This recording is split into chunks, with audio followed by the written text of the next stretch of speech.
العين والحسد يا جماعة حق. ما بتكلم عن أحاديث عن الحسد وعن العين وعن شغلات كثيرة تخص بهذه الأمور، لكن بتكلم عن تجارب وشفناها، وتجربة حقيقة جدا فأثرت على تقريبا بعض الدول العربية، وعشنا التجربة هذه. شفتوا هذا الولد؟ شفتوا تعرفون؟ يمكن مر عليكم البوست ماله، اسمه أيمن. بخبركم قصته ومعرفتنا فيه وشو قصة مرضه. بس قبل لا أتكلم عن هذا أتكلم عن شيء اللي هي العين. أكلمكم عن تجارب. مر يوم من الأيام أنا وشخص نتمشى في الشارع، سايرين مكان، وأساس أنه ندلل مكان معين. فجينا عند تقاطع اللي هو حرف التي. تمشي قدامك يسار يمين، قدامك بيكون يدار أو دوار أو whatever شو ما يكون. نحن قدامنا يدار، فتونا نتكلم أنا وربعي نشوف اليدار، قلنا نحب ننعت المكان على هذا اليدار. سبحان الله، شوي ومنشوف اللي اليدار طاح. منو عين منو حارة ما أعرف حقيقة، يعني هذه صارت معنا. فالشاهد أن العين حق. هاي التجارب نحن ما نتكلم عن أحاديث. العين تعوذ منها الرسول، تضرر منها الرسول، الحسد كذلك، السحر. لا نستهين في العين يا جماعة، لا نستهين في العين. نرجع لموضوع أيمن هذا من الأردن، وولد شاب وسيم جميل، يطلع بوسائل التواصل الاجتماعي وينشهر في الأردن. طبعا دائما يثير الجدل، والناس من واحد يوم يكون شوية عنده متابعين يحصل ناس تحسد وناس تحقد وناس عينهم حارة. العين حاليا، العين يا جماعة، حتى الولد ممكن الأبو يضرب عين بولده، اللم من الإعجاب وليس من الحقد. أحيانا تصيب العين حتى بالإعجاب. فالولد هذا الشاب أيمن ولد ما شاء الله عليه، وسيم وجميل، عمره 22-23. احنا التقينا فيه بقصة جدا جميلة، التقينا فيه بس نحن ما كنا نعرفه حقيقة. لكن واحد من الشباب قاعد بكوفي من ربعنا، قاعد بكوفي، شاف شباب ياس يضحكون على هذا الولد، ياس على الطاولة الثانية يضحكون عليه ويتمسخرون هذا ويطيحون فيه وما ادري شو، نوع من الحقد. فقام ربيعنا هذا قال ما يعرفه ولا يعرفهم. يا أخي يا جماعة عيب عليكم تغلطون على الولد، ما تشوفون الولد هادي، ولد شو عليكم انتم، شو تبون فيه الولد تغلطون عليه قدام الناس؟ المهم صار تعرف عليه وتعرفنا عليه. ولد جدا خلوق والله، طيب، ما يخص في الدنيا موليه. على العموم تعرف عليه، احنا تعرفنا عليه، مشينا معه. قالوا الريال فيه مرض اللي هو شهر كام 9 اتوقع، شهر 9 2023 او شهر 4، شهر 4 2023 بالضبط، شهر 4. قالوا ان الولد مريض وسنا بنزوره. فزرنا في المستشفى. هذه احد اللقطات الحين تابع معاي، اللي هو تقرير احد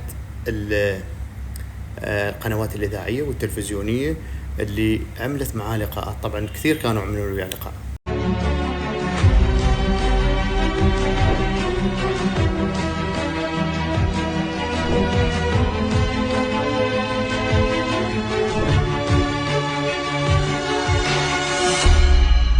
الحمد لله دائما ابدا. قبل شهر ونص كان عندي اوجاع في البطن، شخصت وطلع عندي سرطان بالمعده. طبعا لازم الواحد يكون حامد ربه على الشيء، انه قضاء وقدر هذا الشيء. طبعا لازم الواحد يكون عنده اراده وقوه، مش انه خلاص يستسلم مرض. لا، ما في شيء اسمه مرض الواحد يستسلم. كله بايد ربنا، الاعمال بايد ربنا. المرض بيعتمد على انك انت تكون قوي وارادتك قويه حتى انت تسيطر على المرض، مش المرض يسيطر عليك.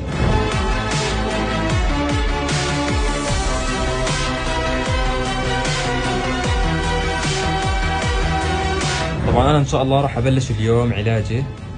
في شويه خوف بس لا، لازم الواحد يكون عنده اراده، وان شاء الله قدها. ولكل شخص بيعاني من هذا المرض لازم يكون عنده اراده وقوه ما يستسلم ابدا، لو انت تستسلم هذا المرض بياكل.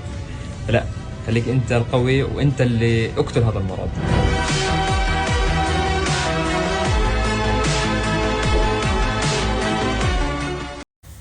المهم نحن زرنا مستشفى نشجعه ونعطيه دافع ونعطيه الامور هذه. قالوا عنده طلع عنده سرطان في المعدة.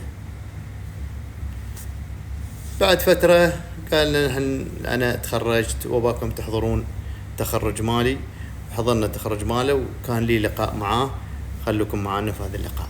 أنا اليوم نحن في حفل هذا البطل المميز.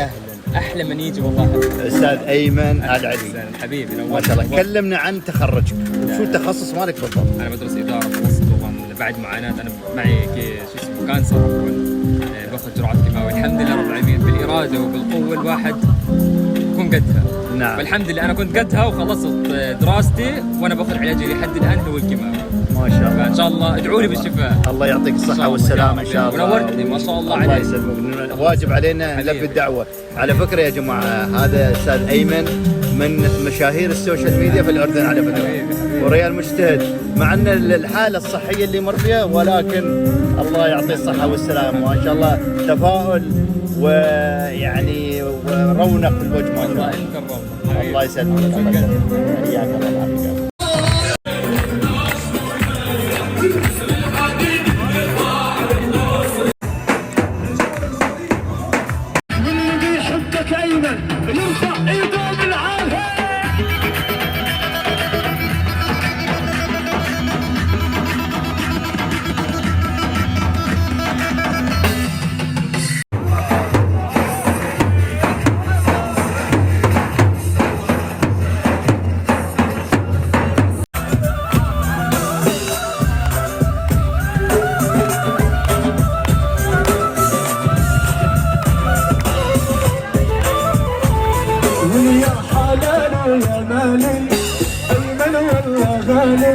يا حلال يا مالي أيمن والله غالي والله جبل الشهادة لعيونك ملك الإرادة لا لي يا أيمن لا ارفع ايدك بالعالي.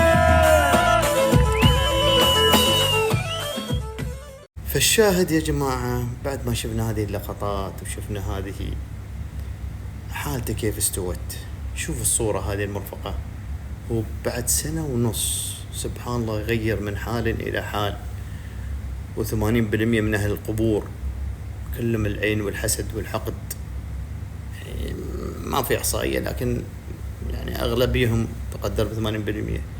فيا جماعة احفظوا عيالكم، احفظوا عماركم، لا تطلعون الشيء الزين اللي فيكم. ممكن الإعجاب يضرب عين حارة صاروخ والله. يعني للأسف تفقد ولد، تفقد، والسبة أخطاء ممكن تكون منا. نترك المجال للعيال أنهم يطلعون بالسوشيال ميديا، تطلع أنت شو الأشياء الجميلة، تصور بيتك، تصور سيارتك، صورت سيارتك عين واحد بدون قصد بإعجاب، عينه حارة ضربت العين، سويت فيها حادث. تصور يا تصور بيتك. يعني نتلاشى هاي مشكلة العيون. شوفوا نحن قدامنا تحدث بأرض الواقع وبعدنا ما نيوز ولا انتو. شوف تبدل الحالة للرجال الولد هذا من حالة كيف خلال سنة ونص. الله يشافيه إن شاء الله ويعافيه، ولكن لا تلاشى هذه الأمور يا جماعة. ابعدوا عنها، الله الغني عنها. مش مطلوب منك، المطلوب منك بالعكس لا تطلع محاسنك بالسنة والدين والسالفة والشرع والقانون. يقولك لا تطلع شيء زي اللي عندك، لأن الناس الحاقدين والعيونهم حارة موجودين خاصة عبر الملأ. فيجي واحد يقول فأما بنعمة ربك فحدث، أتحدث عن النعمة اللي أنا فيه. مو بهذه القصة أن نطلع، هذه قصة ثانية. فاستروا على أعماركم بهذه الأمور. ابعدوا عن الحسد. ذكرت آيات بالحسد والحقد والعين.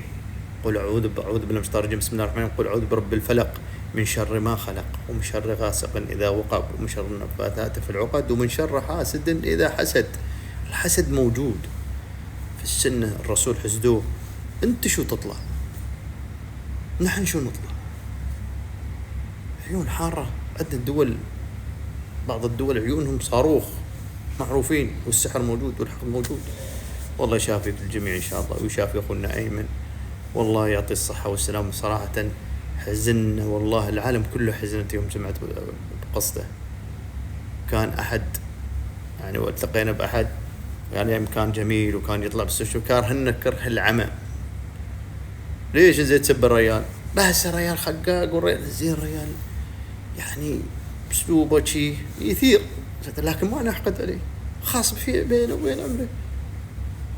من مرض تأسف له وحزن حقيقة، كان أول شيء كان من قسمان في مرض حزن عليه. العالم كله حزنت عليه، تأثر، الناس بكت، كله سبت العين، كله سب التليفون، كله سب. حين تنتشر. حفظوا على أعماركم خواتنا، طول أعماركم، الله يخليكم. لا تطلعون مفاتنكم بالطريقة هذه. لا والله أنا ما أسوي شيء، أنا شيء متفصخة. لا هي متفصخة، ما أسوي شيء، لا مش قصد ما أسوي شيء، قصد في ناس تترقب، في ناس تترصد، في ناس ما تعرف أشياء كثيرة في موجودة في الدنيا. فأتمنى أن كل واحد يأخذ الأمور هاي بجدية، نتعظ من هذه المواقف اللي نعيشها. ممكن الواحد ما يتعظ من قصص يسمعها، لكن لازم يتعظ من الواقع اللي يعيشه والشغلات اللي يشوفها بعينه. إذن ما الواجب علينا فعله في هذه الحالات؟ العظة، ونتذكر نحن شو كيف كنا وين نبى نسير، نتعظ من الأمور هاي قبل لا نسوي تصرفات. نشوف الواقع، نشوف التجارب، نمشي على النصائح، وين كنا، وين أصبحنا، وشو نبى نكون، كل من العبرة. حياكم. هل نسيت ماضيك؟ هل نسيت أيامك؟ هل نسيت تلك الحكايات؟ إن كنت قد نسيت فأنا لم أنسى، لا زلت أعود لأيامك بين الحين والآخر، أعود عبر آلة الزمن، أعود كلما اشتقنا. ألم تشتاق؟ ألم تحن؟ ألا تعلم بأنك أصبحت أقوى من ذي قبل، أصبحت أقرب من ذي قبل؟ أنت فقط قرر أن تعود قولا وفعلا.